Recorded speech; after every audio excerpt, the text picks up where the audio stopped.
La década de los 80 fue un gran momento para el cine de terror. Muchos temas y tramas diversos, la saturación de momentos sangrientos, nuevos géneros y películas que nos hacían saltar del asiento prácticamente aparecieron en esta década. Y el hecho de que muchos de ellos sean tan queridos ha sido un factor importante en la ola de nostalgia de los 80 que ha impregnado la cultura pop en los últimos años. Vamos a regresar al cine, acompáñame el día de hoy. Vamos juntos porque de estas películas que vamos a platicar, la verdad, lo mejor es no verlas solos. Hoy te presentamos 10 películas para entender a los 80.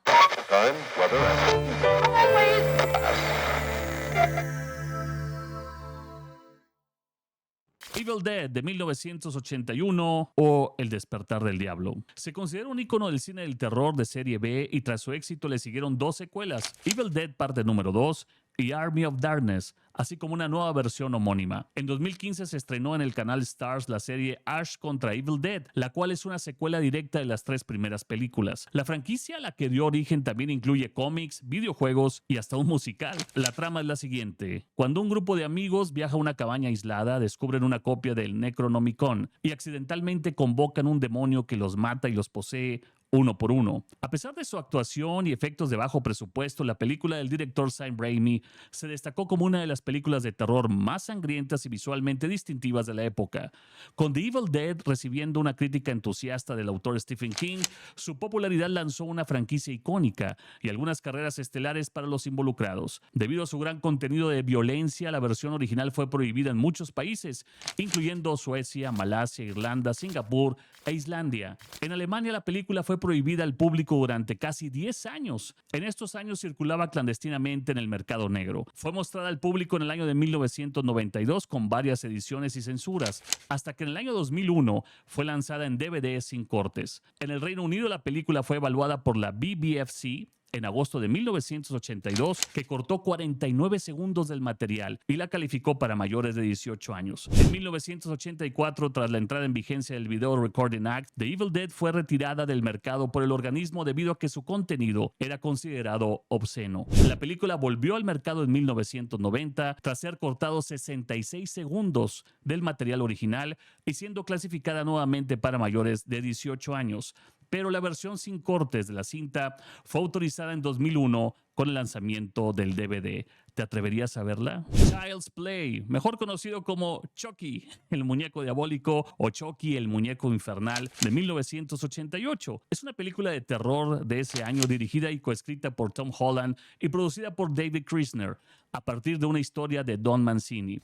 Es la primera película de la serie Child's Play y la primera entrega que presenta al personaje de Chucky. Está protagonizada por Brad Dourif, Catherine Hicks, Chris Sarandon, Alex Vincent y Dina Manoff. Hinks interpreta a una madre viuda que le da un muñeco a su hijo, interpretado por Vincent, sin saber que el muñeco está poseído por el alma de un asesino en serie interpretado por Dourif. Junto con la película que ha ganado seguidores de culto, el éxito de taquilla generó una franquicia de medios que incluye una serie de 6 secuelas, mercadería, cómics y una película de reinicio del mismo nombre lanzada en el verano del 2019. Child's Play o Chucky fue distribuida por Metro-Goldwyn-Mayer. En 1988, Charles Lee Ray, un fugitivo y asesino en serie, es perseguido por las calles de Southside Chicago por el detective de homicidios Mike Norris, quien le dispara varias veces. El cómplice de Charles, Eddie Caputo, escapa solo en un vehículo de fuga. Charles irrumpe en una tienda de juguetes donde Mike vuelve a dispararle fatalmente. Un Charles casi moribundo realiza un hechizo vudú para transferir su alma a uno de los muñecos, provocando que la tienda sea alcanzada por un rayo y explote. Mike sobrevive a la explosión y vuelve a entrar en la tienda solo para encontrar el cadáver de Charles y el famoso muñeco. Y de ahí se desatan una serie de situaciones de terror causadas por este muñeco poseído llamado Chucky. Pesadilla en la calle del infierno la conocíamos así, o A Nightmare on Elm Street. La pesadilla en la calle del infierno es una película slasher sobrenatural norteamericana de 1984 escrita y dirigida por Wes Craven y producida por Robert Shea. La trama es sobre 4 adolescentes que viven en una calle de la ciudad ficticia de Springwood, en Ohio, que son invadidos y asesinados en sus sueños por un asesino quemado con un guante de cuero afilado, el famoso Freddy Krueger. Se trata de la primera aparición del paradigmático psicópata del cine del terror adolescente de los 80, Freddy Krueger, interpretado por Robert Englund, quien dio vida al personaje en otras 7 secuelas más y una teleserie. La película fue un éxito de crítica, revitalizando el género slasher muy desgastado en la época. A Nightmare on Elm Street se sitúa en 1981 y tiene como principal protagonista a Nancy Thompson, quien junto a su grupo de amigos ha empezado a experimentar los mismos sueños sobre un asesino en serie, Freddy Krueger, que los persigue y los atormenta en sus pesadillas. La película termina con 3 chicas cantando 1, 2, 3, Freddy viene por ti. Es una de las películas más revolucionarias del género slasher. El espíritu de un asesino en serie asesinado persigue a los niños en sus sueños, dentro de sus sueños con sus dedos afilados, haciendo que su sangre se derrame en el mundo real. Freddy Krueger se convirtió en uno de los villanos más distinguidos que jamás hayan existido, persiguiendo en los sueños al público. El hombre lobo americano en Londres de 1981, estrenada por primera vez en ese año y dirigida por John Landis y protagonizada por David Norton, Griffin Dunne y Jenny Agutter, y ganó un Oscar en 1982 al mejor maquillaje, premio concedido a Rick Baker por su trabajo en las escenas de transformación de hombre a lobo. Con el tiempo, un hombre lobo americano en Londres se ha ido convirtiendo en una película de culto. La historia presenta a 2 estudiantes universitarios de Nueva York, David y Jack, que deciden hacer un recorrido por las ciudades más importantes de Europa, como París, Roma y Berlín, entre otras. Mientras viajan de noche a pie por la campiña inglesa hacia Italia, un camionero los acerca hasta un pueblo llamado East Proctor para que busquen un lugar donde pasar la noche. Así llegan al bar El Cordero Degollado. Una vez dentro observan con curiosidad cosas extrañas en el lugar. Uno de los parroquianos, molesto con ellos, los echa del lugar. Cuando ya están listos para marcharse, les advierten que continúen por la carretera, sin adentrarse en los páramos y cuidándose de la luna llena. Muy a pesar, los jóvenes de haberse ido terminan perdiendo el rumbo. Sorpresivamente son atacados por una gran sombra en forma de animal. Jack muere durante el ataque, pero David logra ser rescatado a tiempo con algunas heridas. Llega la gente del Cordero Degollado a salvarlo, quienes logran matar a la bestia atacante. La bestia se muestra agonizante transformándose en un hombre lobo. Un hombre lobo americano en Londres se convirtió en un éxito innovador, cuya mezcla de humor y terror abrió la puerta para que más películas de comedia de miedo brillaran en los cines. John Landis tuvo la idea para la historia mientras trabajaba en Yugoslavia como asistente de producción para la película de Kelly Heroes. Un miembro yugoslavo de la producción y él se encontraban viajando cuando se cruzaron con un grupo de gitanos. Estos parecían estar realizando un ritual durante el entierro de una persona para evitar que esta persona se levantara de la tumba. Esto hizo que Landis se diera cuenta que nunca sería capaz de confrontar a un zombie y le dio la idea para la película en la que un hombre de su misma edad pasa por una situación similar. Landis escribió un primer borrador de An American Werewolf in London en 1969. Viernes 13 y sus miles de películas. Bueno, la original fue estrenada el 9 de mayo de 1980, Friday the 13th. Fue un gran éxito en taquilla, recaudando más de $60 millones en todo el mundo. La respuesta de la crítica estuvo dividida. Algunos elogiaron la cinematografía, la partitura y las actuaciones de la película, mientras que muchos otros la ridiculizaron por su descripción de la violencia gráfica. Su éxito de taquilla dio lugar a una larga serie de secuelas, un crossover con la serie de películas A Nightmare on Elm Street y un reinicio de la serie de 2009. Una secuela directa de Friday the 13th, part número 2, fue lanzado un año después de su estreno. Esta es la historia. En 1958, en el campamento de verano de Crystal Lake, los tutores Barry Jackson y Claudette Hayes se cuelan dentro de una cabaña de almacenamiento para tener relaciones sexuales, donde un asaltante invisible los asesina. En la actualidad, es el 13 de junio de 1979 según la cronología de la película. Enos, un camionero, lleva a la tutora del campamento Annie Phillips a la mitad del camino del reabierto Crystal Lake, a pesar de las advertencias de un anciano conocido como el Loco Ralph y las reacciones de disgusto de la gente del pueblo. Mientras conduce, Enos advierte a Annie sobre un turbulento pasado del campamento que comenzó cuando un niño se ahogó en Crystal Lake en 1957. Después de ser dejada en medio de la carretera, una persona invisible lleva a Annie en su coche y la lleva más allá del campamento. Cuando Annie escapa del vehículo, el asesino la persigue por el bosque y le acaba cortando la garganta. Jason Borges era el niño que se ahogó en 1957, culpando de su muerte a la negligencia de los tutores porque estaban teniendo relaciones sexuales en lugar de estar haciendo su trabajo.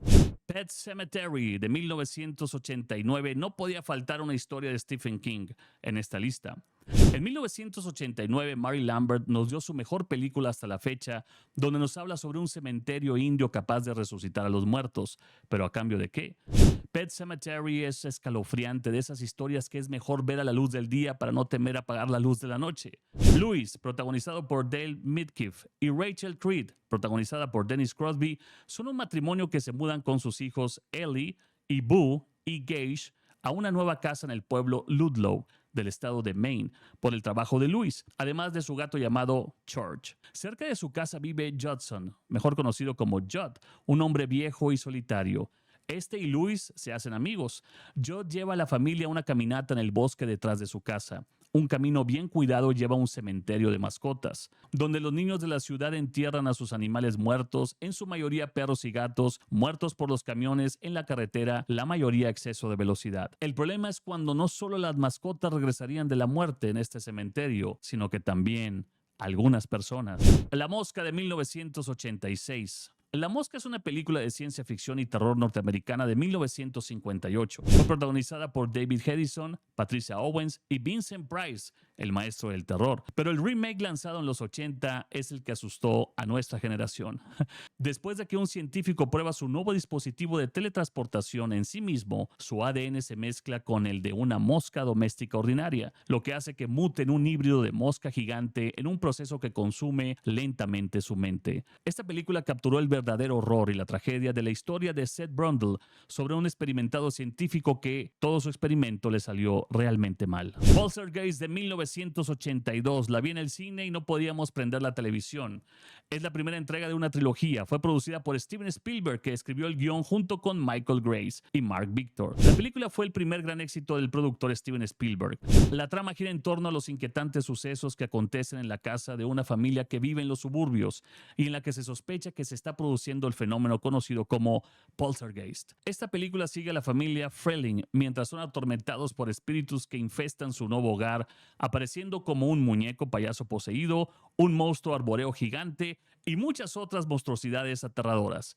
Mezclando ciencia y superstición, la película es a menudo citada como una película maldita. ¿Por qué? Primeramente por el asesinato de Dominic Dunne y la temprana muerte de Heather O'Rourke, así como el hecho de que la actriz Jo Beth Williams ha señalado en entrevistas de televisión que los esqueletos utilizados en la conocida escena de la piscina eran reales.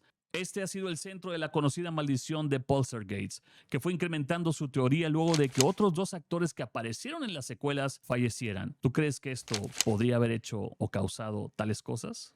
La Cosa, The Thing, de 1982, dirigida por el maestro John Carpenter y escrita por Bill Lancaster, basado en la novela de 1938 de John Campbell, Who Goes There? Cuenta la historia de un grupo de investigadores norteamericanos en la Antártida que se encuentran con La Cosa, una forma de vida extraterrestre parasitaria que se asimila y luego imita a otros organismos. El grupo es superado por la paranoia y el conflicto, ya que aprenden que ya no pueden confiar en nadie ni entre sí, porque cualquiera de ellos podría ser La Cosa. El director de Halloween, John Carpenter, trajo una nueva visión del horror alienígena con este clásico de culto. Cuando este grupo de investigadores se encuentra con un alienígena que cambia de forma en la Antártida, todo se consume con miedo y desconfianza, mientras la criatura titular se esconde entre ellos, amenazando con asimilarlos a todos. John Carpenter era un fanático de la película The Thing, From Another World, estrenada en 1951 y producida por Howard Hawks. Para 1981, Universal Pictures ofreció a Carpenter hacer una nueva versión de la película. The Thing, o La Cosa, fue estrenada en 840 cines en Estados Unidos el 25 de junio de 1982 y se clasificó para mayores de 17 años. Cuando sus sustos bien elaborados y algunos efectos prácticos de primera clase aparecen como realistas 40 años después, The Thing pasó de ser un fracaso espectacular a una querida obra maestra que los fanáticos continúan debatiendo y deconstruyendo.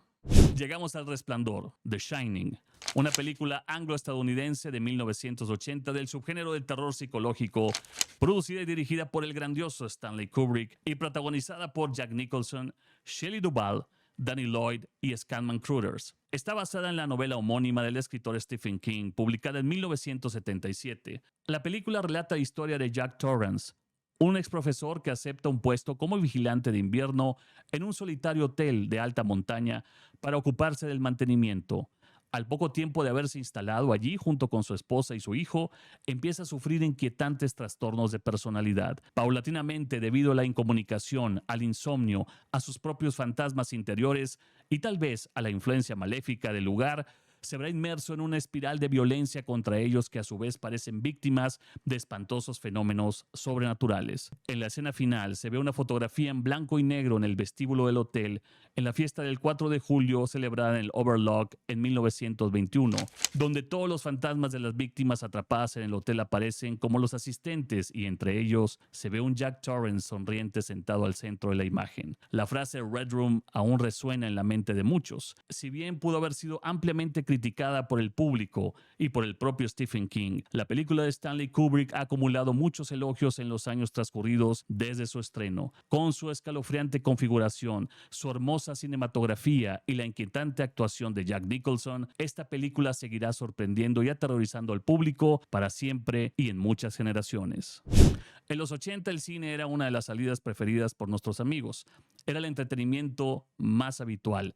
Ahora, ir a ver una película de terror en su estreno era una situación que nunca se va a repetir, sobre todo en la emoción, el sobresalto, el miedo que nos causó. Pero una cosa es cierta, a pesar de todo esto, no dejábamos de ver estas películas en el cine. Nos intriga, nos asusta y quizás saldríamos corriendo o saltando de los asientos, pero el cine de los 80 del terror es de verdad increíble.